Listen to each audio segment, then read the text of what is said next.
우리 하나님 말씀 같이 보시겠습니다. 하나님 말씀 요한계시록 7장입니다.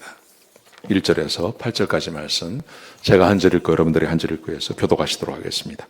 이일 후에 내가 내 천사가 땅 내 모퉁이에 선 것을 보니 땅의 사방에 바람을 붙잡아 바람으로 하여금 땅에나 바다에나 각종 나무에 불지 못하게 하더라.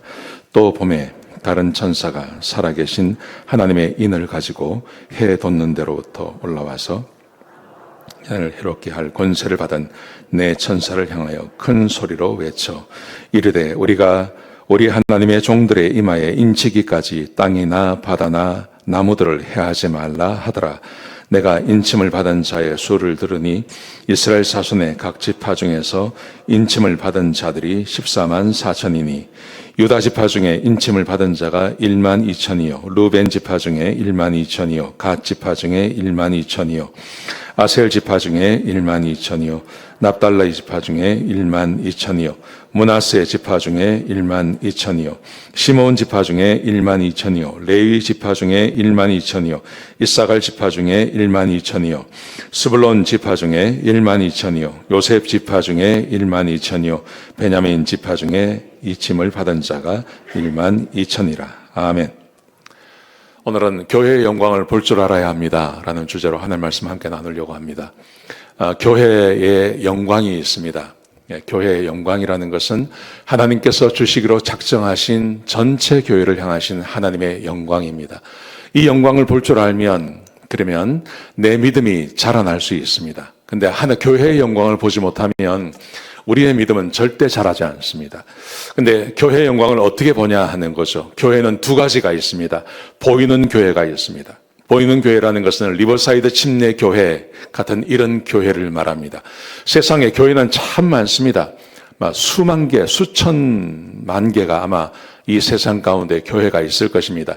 눈에 보이는 교회를 말하는 겁니다. 근데 눈에 보이는 교회는 영광스러운 교회도 있고 영광스럽지 못한 교회도 있습니다. 부끄러운 교회도 있고 또 죽어가는 교회도 있고 그렇습니다.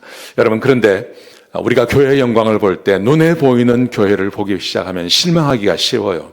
근데 눈에 보이지 않는 교회가 있습니다. 이 눈에 보이지 않는 교회라는 것은 하나님께서 가지고 계신 교회를 향한 하나님의 마음 같은 것입니다. 그리고 교회의 본질 같은 것입니다. 사람이 육체를 가지고 있지만 이 육체를 가지고 있는 사람이 전부가 아니지 않습니까? 사람에게 영혼이 있지 않습니까? 영혼과 육체를 가지고 있을 때 어느 게 진짜냐 하고 말할 때 이 육체는 사라져버리죠. 그런데 우리의 영혼은 영원하지 않습니까? 그런 것처럼 교회에도 보이는 교회가 있는가 하면 보이지 않는 교회가 있는 겁니다. 그 보이지 않는 교회, 그 교회가 하나님의 영광을 드러낼 수 있는 교회인 것입니다. 자, 보십시오. 마태복음 16장 18절에 보시면 예수님께서 내가 베드로의 고백 위에 내가 이 반석 위에 내 교회를 세우겠다고 말씀하셨어요. 그리고 에베소서에 보시면 그 예수님께서 진짜 교회를 세우셨습니다. 그리고 교회를 이렇게 말합니다. 그를 만물 위에 교회의 머리로 주셨습니다.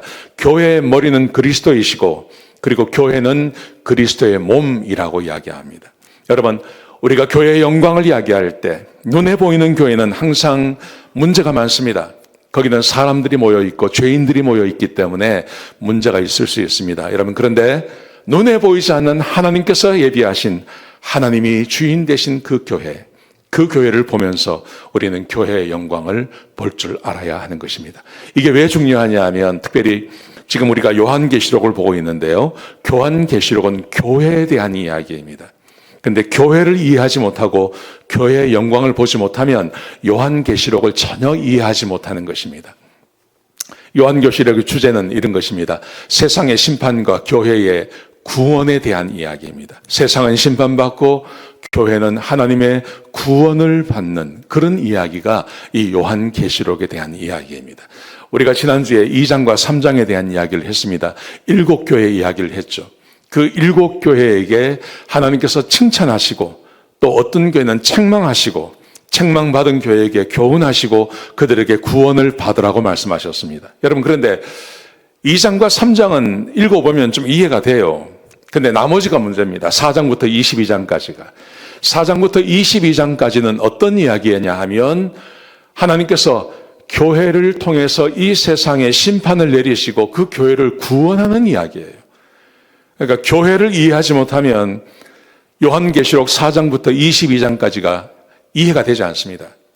그러므로 하나님께서 7교회에 주시는 그 책망과 구원에 대한 이야기, 그게 왜 그런 일이 벌어지는지 4장부터 22장까지 쭉 기록이 되어져 있는 것입니다. 요한계시록을 이렇게 말하죠. 위대한 책이라 그러죠. 근데 참 어려운 책입니다.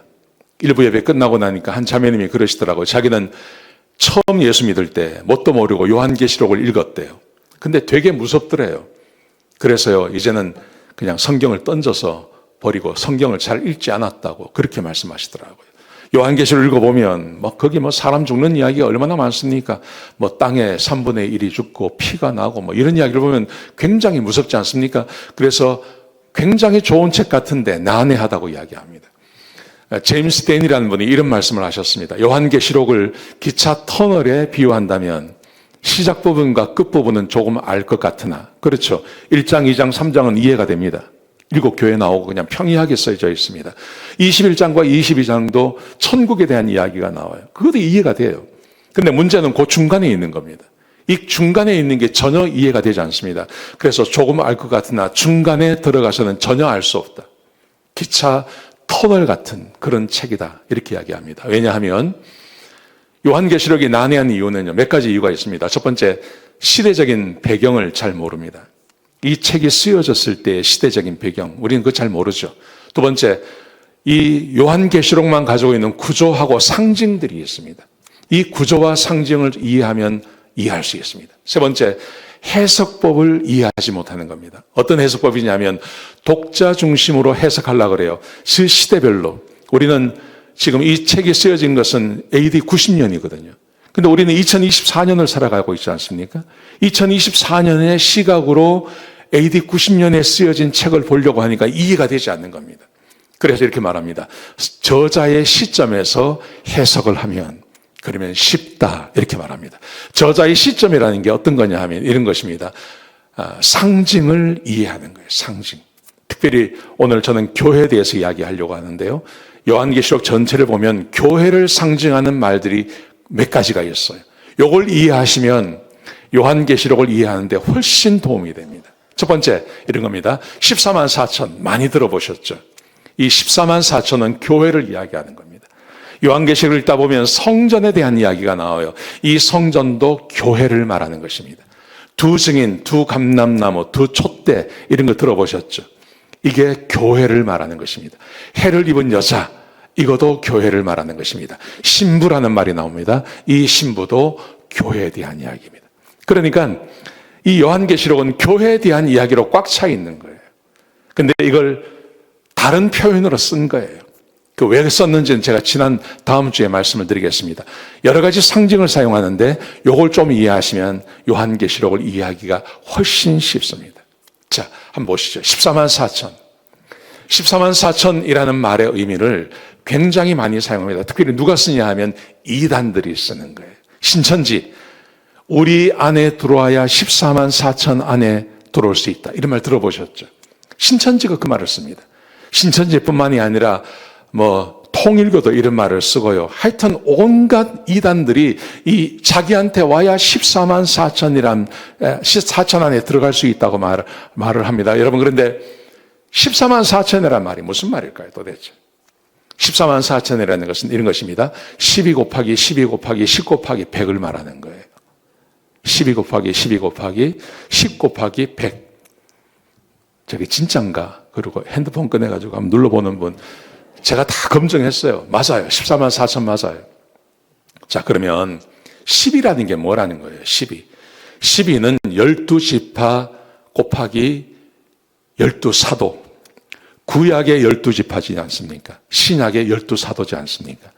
구약의 12지파와 신약의 12사도라는 것은 예수 믿고 구원받은 하나님의 백성들을 말하는 거예요. 14만 4천이라는 것은 구원받은 백성, 하나님의 백성의 무리를 말하는 것입니다. 그러면 10 곱하기 100은 뭘까요?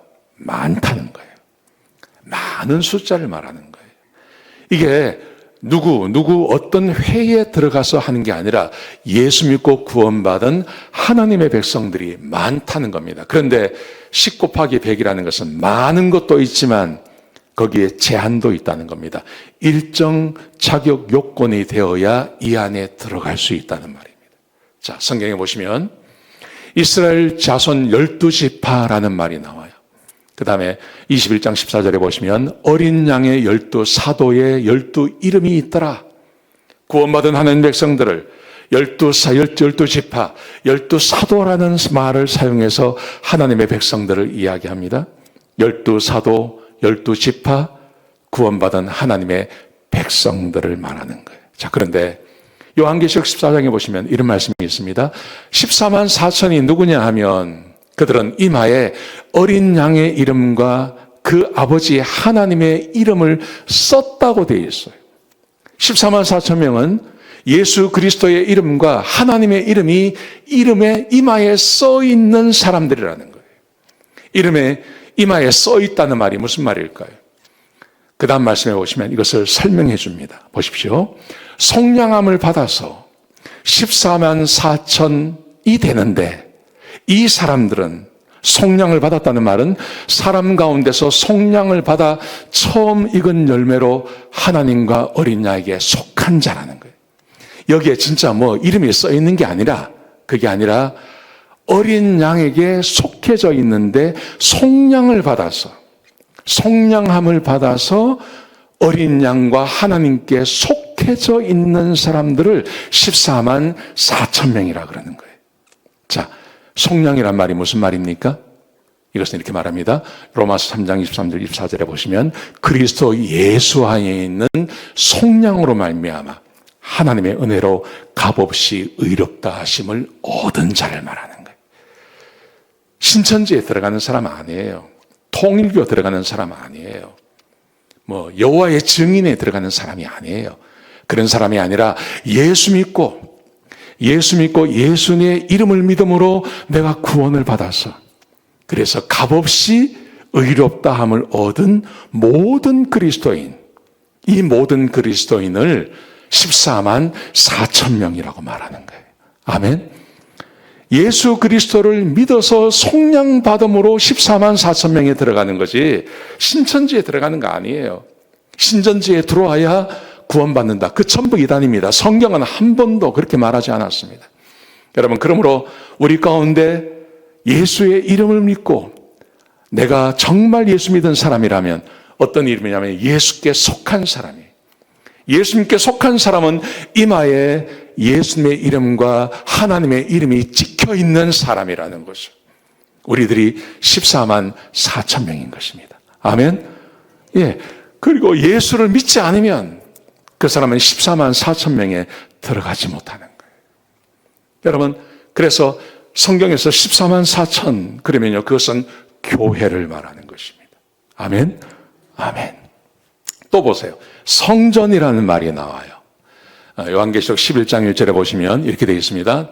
또 내게 지팡이 같은 갈대를 주며 말하기를 일어나서 하나님의 성전과 제단과 그 안에 경배하는 자를 측량하되. 측량을 합니다. 근데 측량하는 게 누구냐면 하나님의 성전과 제단과 그 안에 있는 자들을 측량합니다. 그 다음 말씀 보십시오. 2절에 보시면 성전 바깥 마당은, 여기서 성전 바깥 마당이라는 것은 성전의 벽 바깥을 말하는 게 아니라 지성소가 있는 그 성전, 그 바깥에는요, 이방인의 뜰, 여인의 뜰, 유대인의 뜰, 이런 뜰이 있어요. 그 뜰을 말하는 겁니다. 그걸 마당이라고 이야기하는데 성전 바깥 마당은 측량하지 마라. 왜냐하면 그냥 두어서 이것을 이방인에게 주어라. 근데 그 이방인들이 이 성전에 들어와서 무슨 일을 합니까? 그들이 거룩한 성을 42달 동안 짓밟을 것이다. 이것은 교회를 말하는 거예요. 이걸 보면 교회가 어떤 운명에 있는지를 우리는 알 수 있는 겁니다. 자, 보세요. 하나님의 성전 그리고 성전 바깥 마당은 뭘 말하냐는 거죠. 이걸 시대별로 여러 가지를 설명했습니다. 그런데 요즘은 이렇게 설명합니다. 하나님의 성전과 제단과 그 안에 경배하는 자들은 구원받은 하나님의 백성들의 영을 말하는 것입니다. 근데 이방인에게 주어서 짓밟힘을 받는 성전 바깥의 마당은 구원받은 성도들의 이 몸을 말한다는 거예요. 자, 이게 뭔지 제가 설명드리겠습니다. 보세요. 42달이라는 것을 이해하셔야 돼요. 42달을 뭐래 하면 성경에 보시면 42달이라고 표현하기도 하고 1260일이라고도 표현해요. 어떨 때는 3년 6개월, 어떨 때는 한때, 두때, 반때 들어보셨죠? 다니엘서에 한때, 두때, 반때라는 말이 등장합니다. 그리고 한 일의 절반. 이것은 7의 절반, 3.5를 말하는 거예요. 근데 성경에서 7이라는 숫자는 완전수를 말하는 거예요. 근데 3.5는 뭐냐 하면 완전하지 않은 기간을 말하는 겁니다. 완전하지 않은 기간은 지금 우리가 살고 있는 이 시대를 말하는 것입니다. 예수님께서 초림하시고 예수님께서 재림하실 때까지 이 시대, 우리가 살고 있는 이 시대는 어떤 시대냐면 우리 주님이 왕 되시고 우리에게 구원을 베풀어 주셨지만 여전히 사탄이 공중의 권세 잡은 자예요. 사탄이 중동하고 있는 이 시대 보십시오. 하나님께서 우리를 구원하셨습니다. 내가 하나님의 구원받은 백성입니다. 그래서 우리의 구원은 절대 취소되지 않습니다. 마귀가 우리의 영혼을 지옥으로 끌고 가지 못합니다. 그러나 우리가 살고 있는 이 시대는 불완전한 시대예요. 그래서 우리의 성도의 육체는 고난받을 수 있어요. 예수 믿는 것이 쉽지가 않아요. 오늘 만약에 예수 믿지 않고 쉬는 분들이라면, 예수 믿지 않는 분들이라면 오늘 주일날 여러분 쉴 수 있으시지 않습니까? 마음대로 쉴 수 있지 않습니까? 그런데 예수 믿고 구원받고 하나님의 자녀가 되었기 때문에 교회에 나오는 거예요. 근데 교회에 나오면 어떻습니까? 영혼은 기쁘지만 우리의 육체는요, 힘들어요. 그렇지 않아요? 저도 어제 잠이 안 와가지고 새벽에 3시가 됐는데도 못 잤어요. 근데 6시에 일어나야 돼. 3시간밖에 못 자는 거죠. 피곤하죠. 예수 믿고 구원받는 것, 예배드리는 것, 영혼은 얼마나 기쁩니까? 그런데 우리의 몸은 힘들어요. 잠을 못 자면 힘들어요. 그죠? 교회에서 섬기면 마음은 기쁘고 영혼은 기뻐요. 그런데 육체는 힘들어요. 이걸 말하는 거예요. 우리가 천국 가면 완전한 구원이 일어납니다. 그때는 우리의 육체도 구원받습니다. 그때는 힘들지 않아요. 근데 지금 우리가 살아가고 있는 이 시대는 완전한 시대가 아니에요. 그래서 우리의 육체도 힘들고 어려운 거예요. 아멘? 이해가 되세요? 자, 그래서 보십시오. 예수가 성전된 자기 육체, 예수님이 자기 육체가 성전입니다. 근데 예수님만 성전이 아니라 우리도 성전입니다. 우리도 성전입니다. 우리 몸이 성전입니다. 그래서 우리 몸이 성전인 우리가 어떻게 살아야 됩니까? 예수님께서 말씀하시고 누구든지 나를 따라오려거든 자기를 부인하고 자기 십자가를 지고 나를 따를 것이니라. 어떻게 따라야 됩니까? 주님을 따른다는 말의 의미가 뭡니까? 성경에 보시면 하나님의 뜻은 이것이니 너희의 거룩함이라. 예수를 믿고 산다는 것은 거룩한 것입니다. 우리의 영은 그렇게 살기를 원합니다. 그런데 거룩하게 살려면 누가 고난을 받습니까? 우리의 몸이 힘든 거예요. 우리의 육체는 여전히 죄 가운데 있습니다. 우리의 육체의 본성은 죄를 따라 살기를 원합니다. 음란한 것을 좋아합니다. 그리고 죄 짓는 것을 좋아합니다. 그런데 이것을 이기고 억누르고 우리의 영이 이끄는 대로 하나님의 말씀대로 살려고 하면 힘들고 어려운 거예요.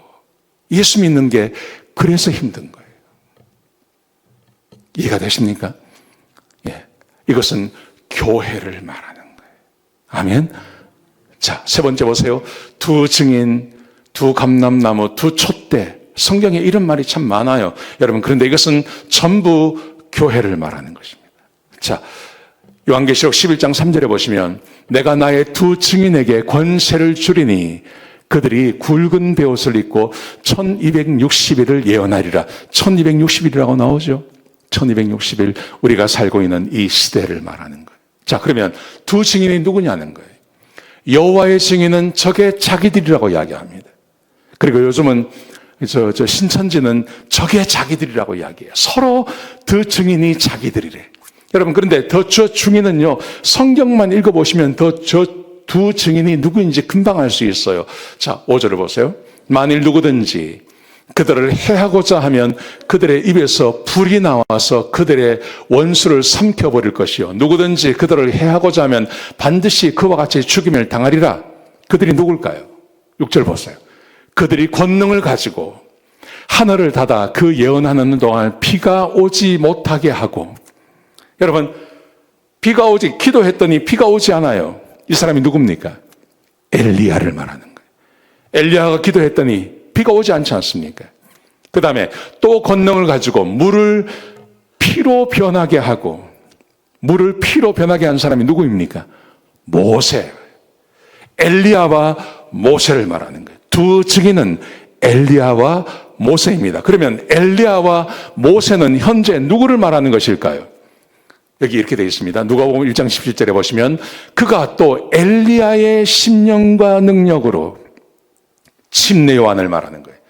침례 요한이 세상에 왔을 때 엘리야의 심령과 능력으로 주 앞에 먼저 서서 아버지의 마음을 자식에게 거스르는 자라를 의인의 슬기로 돌아오게 하고, 여기 자식, 집을 나간 자식들, 거스르는 자, 하나님의 말씀에 순종하지 아니하는 자를 주께로 돌아오게 하는 사람들이 누굽니까?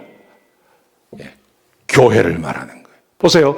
이 사람들이 굵은 베옷을 입고, 여러분, 이 세상을 위해서 내가 죄를 짓지 않았지만 중보하며 기도하는 사람들이 누굽니까? 교회를 말하는 거죠. 자식들이 주께로 돌아오지 않습니다. 남편이 예수 믿지 않습니다. 아내가 예수 믿지 않습니다. 근데 그 사람들을 위해서 죄를 짓지 아니한 우리들이 베옷을 입고 내가 죄인인 것처럼 중보하며 기도하는 것, 교회를 말하는 거예요. 근데 언제까지 했다고요? 1260일 동안. 교회는 처음에 시작되어서부터 주님이 계실 때 교회가 시작이 되죠. 그리고 주께서 오시는 날까지 교회는 지속이 될 것입니다. 여러분, 그런데 신천지 언제 생겨났습니까? 생긴 지 얼마 안 됐습니다. 여호와의 증인 언제 생겨났습니까? 생긴 지 얼마 안 됐습니다. 근데 통일교 얼마 안 됐습니다. 근데 자기들이 두 증인이래. 거짓말이죠. 이 시대 동안 교회가 생겨나서 주님이 오시는 그날까지 교회는 언제나 살아있어서 이 세상에 예수 믿지 않는 사람들, 죄인들을 위해서 중보하며 기도하며 그들을 주께로 인도하는 것, 이것은 언제나 교회가 했던 일입니다. 그러므로 두 증인은 교회를 말하는 것입니다. 아멘? 아멘? 또 보세요. 밑에 보시면 그들은 이 땅에 주 앞에 서 있는 두 감람나무와 두 촛대니, 감람나무 말씀드려 보셨죠? 박태선이가 자기가 감람나무래. 문선명이 자기가 감람나무래. 또 요즘 신천지 자기들이 감람나무고 촛대라고 이야기합니다. 여러분, 근데 성경을 조금만 읽어보면 이 감람나무가 누군지 금방 알 수 있어요. 어디 나오냐면 스가랴 3장에 나오는 거예요. 스가랴 3장에서 두 감람나무는 여호수아와 스룹바벨을 말하는 것입니다. 이것은 율법과 선지자, 다른 말로 하면 신약과 구약 하나님의 말씀을 말하는 거예요. 그런데 두 촛대는요. 두 촛대는 요한계시록 1장 20절에 나옵니다. 7 촛대는 교회를 말하는 거예요. 두 촛대는 교회를 말하는 거예요. 하나님의 말씀과 교회. 교회에는 언제나 하나님의 말씀이 있어야 됩니다. 교회에 와서 하나님의 말씀을 듣는 것입니다. 아멘. 교회에 와서 찬양만 하는 거 아닙니다. 교회에 와서 다른 건 내가 좋아하는 것만 하는 거 아닙니다. 교회에 와서 하나님의 말씀을 들어야 됩니다. 여러분, 저는 그래서 예배 시간에 하나님의 말씀을 듣는 시간에 물론 눈 감고 잘 수 있어요. 저는 그 이해합니다. 여러분, 그런데 교회에 와서 예배 시간에 하나님의 말씀을 듣지 않는 것은요, 그것은 내 인생의 아주 중요한 부분이 사라져버리는 거예요. 두 감람나무가 문선명이다. 두 감람나무가 그런 말에 사람들이 유혹이 되어서 빠져듭니다. 왜 그런 일이 생기냐 하면 하나님의 말씀을 몰라서 그런 거예요. 제가 이런 이야기를 들었어요. 이단들이 하는 전략 중에 하나가 이단에서 아주 똑똑하고 열심히 있는 이런 사람들을 신학교를 보내는 거예요. 신학교를. 이단들만 그런 짓을 하는 게 아니라 우리 기존 교회에서도요, 아주 열심히 있고 아주 특심이 있는 사람들을요, 여러분 아십니까? 신천지에 보냅니다. 신천지에 보내서요, 신천지를 와해시키는 일을 해요, 실제로. 간첩을 보내요. 간첩이 오기도 하고, 여기서는 특공대를 보내기도 하고, 그런 일을 실제로 합니다, 요즘.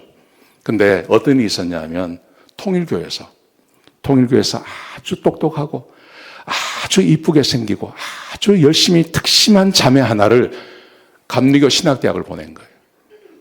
거기서 자기 딱 위장해가지고요, 거기서 신학교를 다닌 거예요.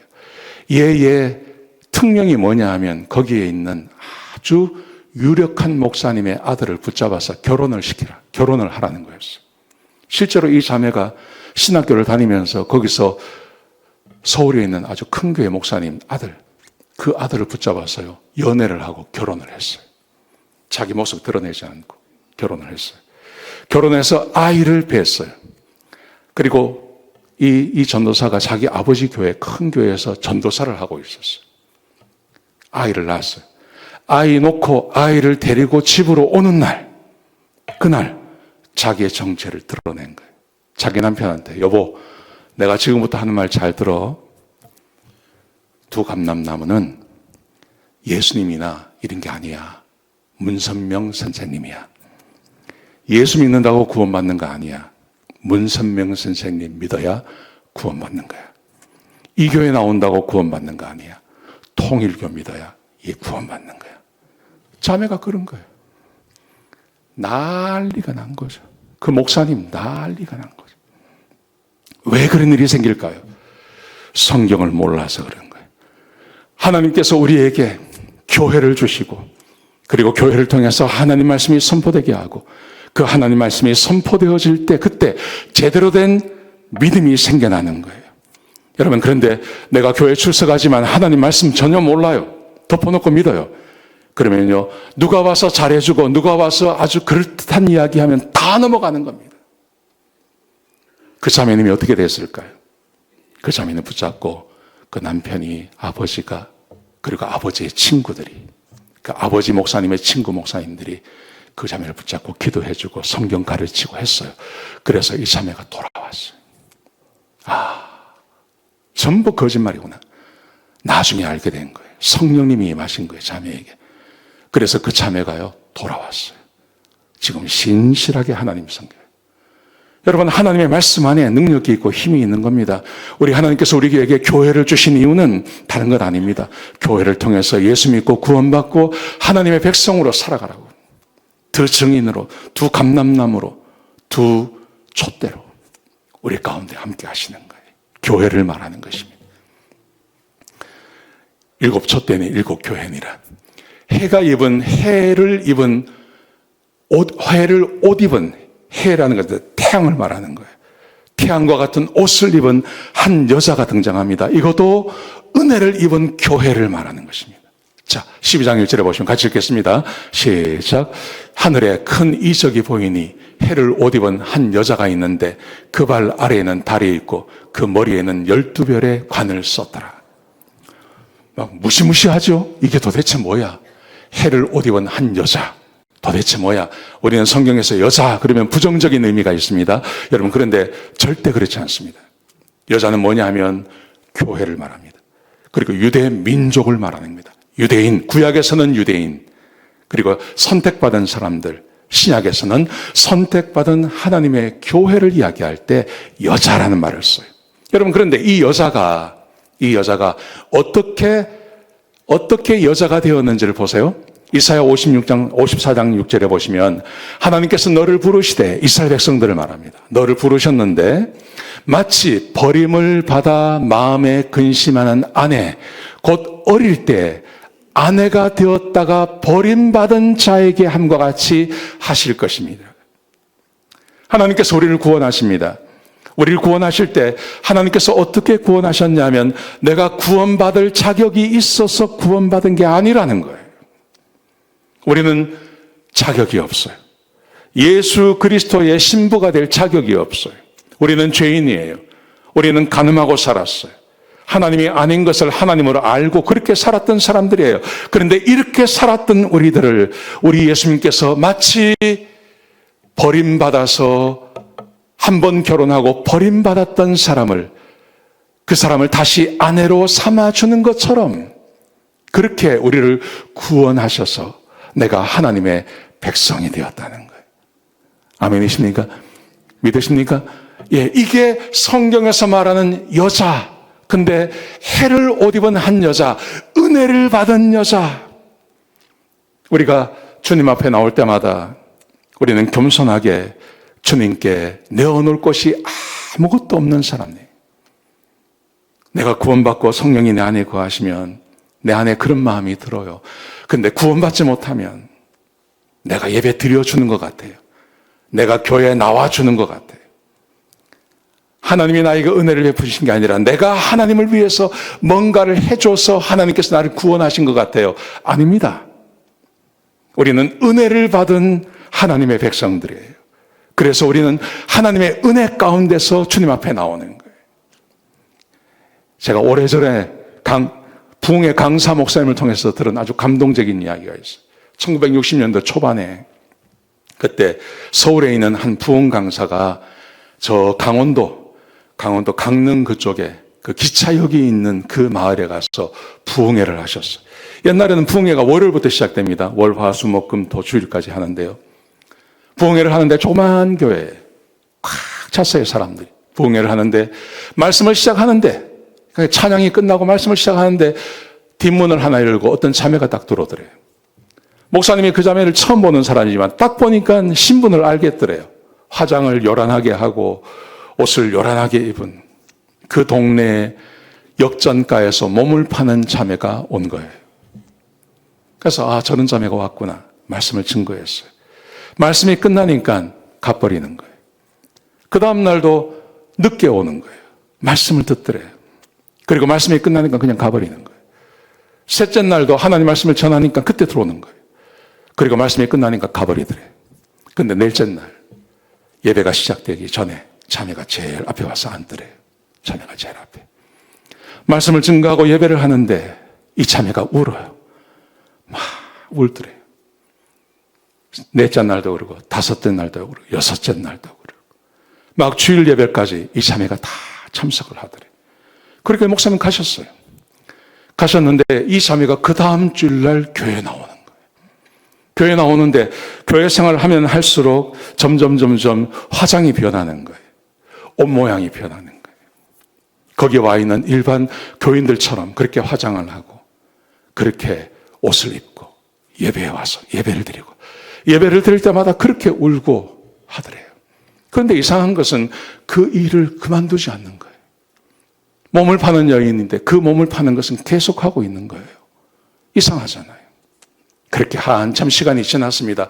여전히 그 자매는 주일날 예배를 드리고 그렇게 살아가는데요.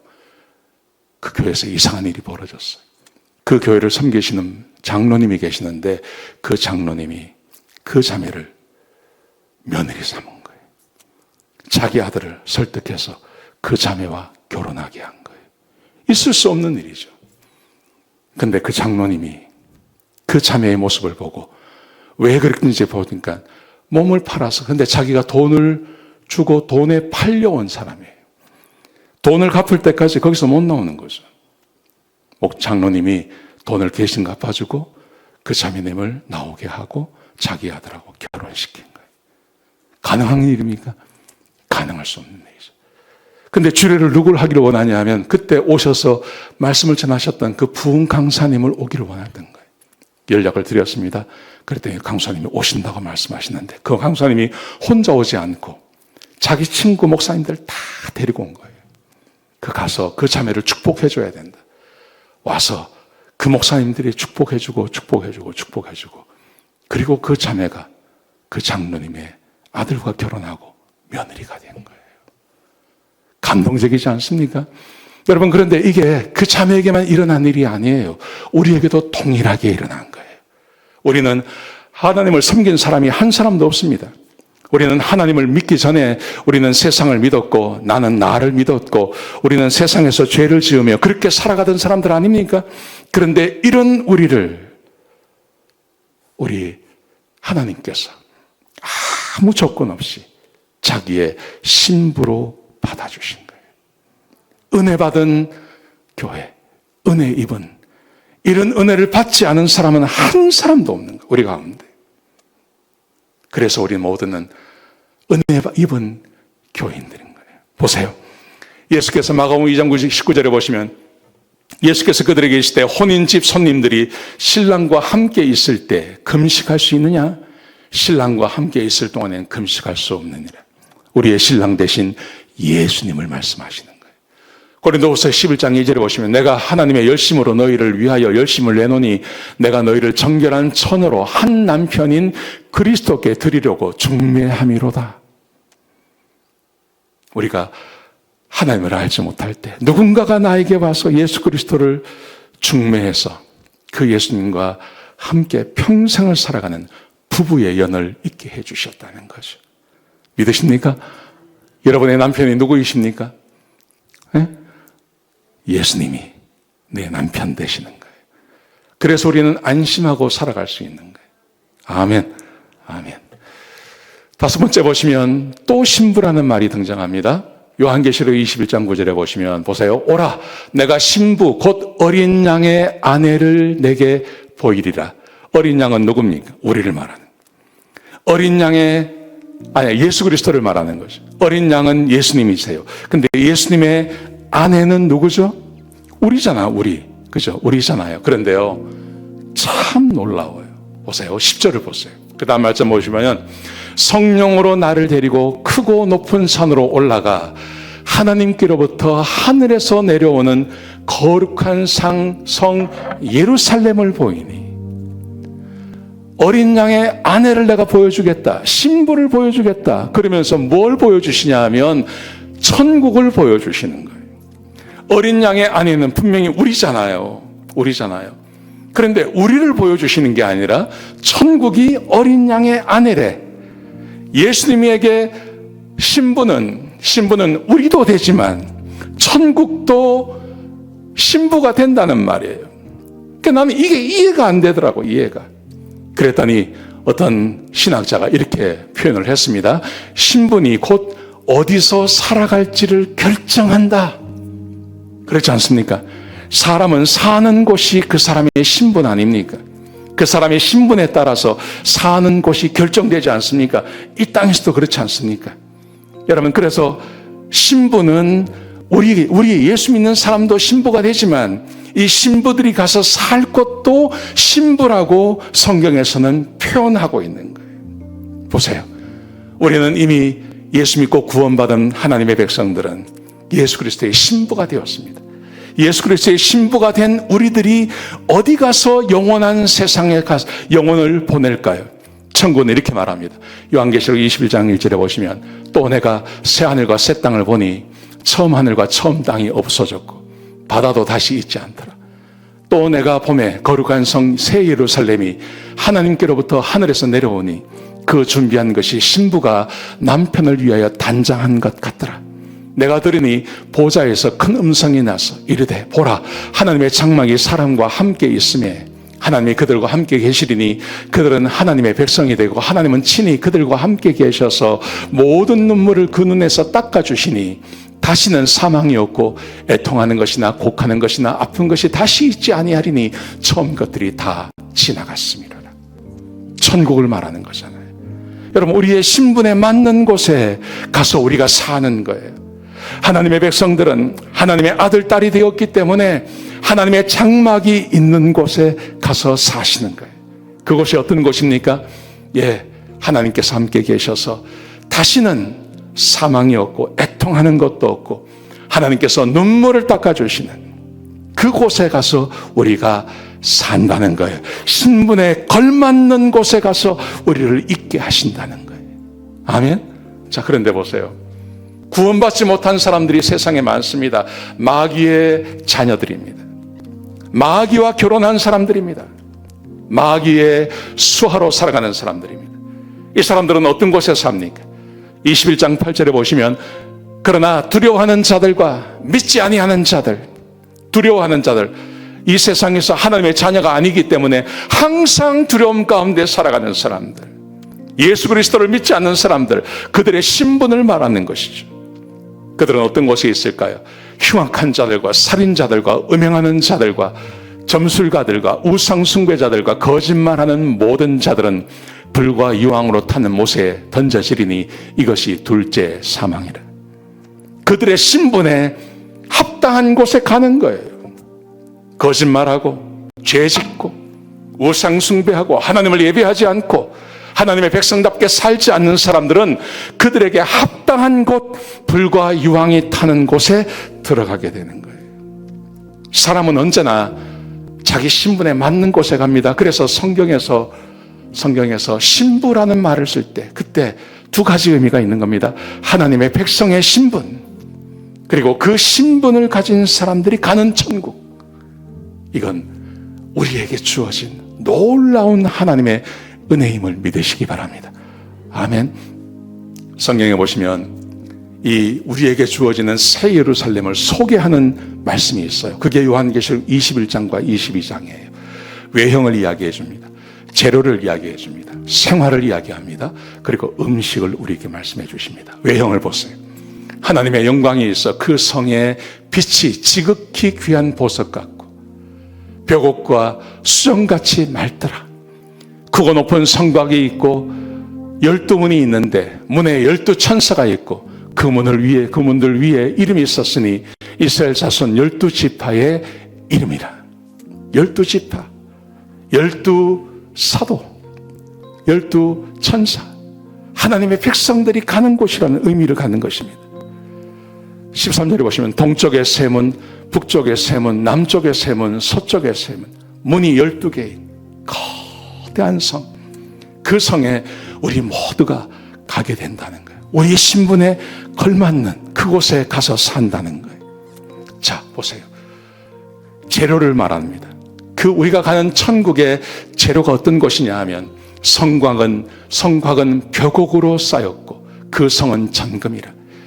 성 전체는 정금으로 만들어졌는데 이 벽은 벽옥, 그러니까 투명한 옥이래. 투명한 옥. 타지마을 아십니까? 타지마을에 제가 한번 가봤거든요. 전체가 다 이렇게 그 대리석으로 만들어졌어요. 그런데요, 어떤 곳은 벽인데 거기가 벽옥이에요. 뭐냐 하면 비춰지는 벽인데 벽이 이렇게 두꺼워요. 근데 거기에 후라시를 비추니까요, 이쪽에서 후라시가 보여. 근데 그 정도가 아니라 벽옥, 투명한 옥으로 만들어진 벽이 있는 거기에 12개의 기초가 있다고 이야기해요. 보세요. 첫째 기초는 벽옥이요. 둘째는 남보석이라. 남보석은요, 사파이어라는 말이에요. 사파이어로 기초를 놓는 것. 셋째는 옥소요. 넷째는 녹보석. 녹보석이 뭐냐니까 에메랄드래. 에메랄드로 기초를 놓고. 다섯째는 홍만호요. 여섯째는 홍보석이요. 일곱째는 황옥이요. 여덟째는 노곡이요. 아홉째는 담항옥이요. 열째는 비치옥이요.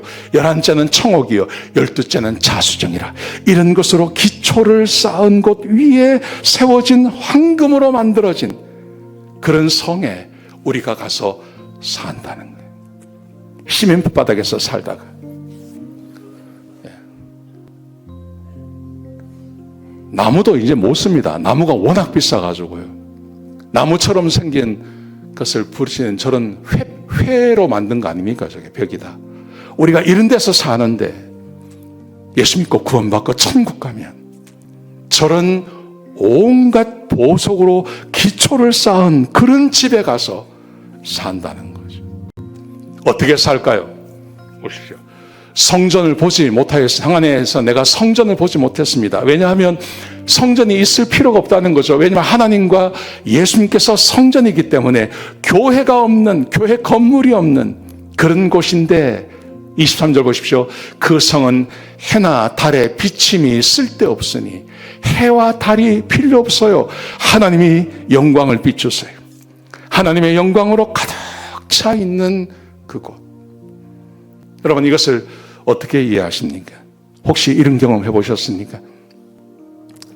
너무 선하고 너무 착하고 너무 사랑이 많은 사람, 그 사람과 함께 있으면 불을 켜지 않아도 화나지 않습니까? 우리 집에 갔는데 내 어머니가 사랑이 많으세요. 내 아버지가 사랑이 많으세요. 사랑이 많은 아버지, 어머니 함께 있으면 추운 줄 모르잖아요. 거기가 어두운지 모르잖아요. 거기가 환한 느낌이 들지 않습니까? 그런 의미를 말하는 거예요. 사랑이 많으신 하나님, 나를 지극히 사랑하시는 하나님께서 하나님의 영광을 비추어 주시니 그 안에 다른 햇볕이 쓸데없는, 근데 거기에 누가 가냐 하면 보십시오. 오직 어린 양의 생명책에 기록된 자들만 들어갈 수 있는, 예수 믿고 구원받고 하나님의 자녀가 된 사람만 갈 수 있는 그 천국이 놓여 있다는. 무엇을 먹고 살까요? 이렇게 기록되어 있습니다. 거기에 생명수의 강이 흘러가는데 그 생명수 강 좌우에 생명나무가 있고 12가지 열매를 맺고 그 열매를 따서 먹고 산다는 거예요. 고기는 없나? 왜 없겠습니까? 피자가 왜 없겠습니까? 아무리 많이 먹어도 살찌지 않는 피자, 아무리 먹어도 문제가 생기지 않는 그런 고기, 그런 생명나무의 열매를 먹으며 거기서 영원히 사는 거예요. 이게 우리 교회가 줄 수 있는 거예요. 세상 사람들에게 교회가 줄 수 있는 거예요. 여러분, 이 연말에 예수 믿지 않는 자녀가 있을 것입니다. 예수 믿지 않는 가족이 있을 것입니다. 그들이 죽으면 그들의 신분대로 가는 것입니다. 예수 믿지 않고 죽으면 지옥 가는 것입니다. 하나님의 자녀로 살다가 죽으면 천당 가는 것입니다. 그러므로 우리는 할 수 있으면 교회에 오게 해서 그 영혼을 구원해서 그 신분을 바꿔드리는 것, 그게 우리가 해야 할 일 아닐까요? 요한계시록을 읽어보시면요, 교회에 대한 이야기가 얼마나 많은지 몰라요. 교회에 대한 이야기로 꽉 차 있는 거예요. 근데 그것을 조금 다르게 표현하는 거죠. 14만 4천 명이라 그랬다가, 많은 무리라 그랬다가, 해를 입은 여자라 그랬다가, 거기에 또 성전이라 그랬다가, 그런 이야기가 쭉 기록되어져 있는 거예요. 여러분, 교회는 귀하고 교회는 아름다운 것입니다. 이 교회를 위해서 헌신하고 수고하시고 교회를 통해서 영혼을 구원받는 그런 귀한 우리 성도님들 되시길 주의 이름으로 축복합니다. 아멘.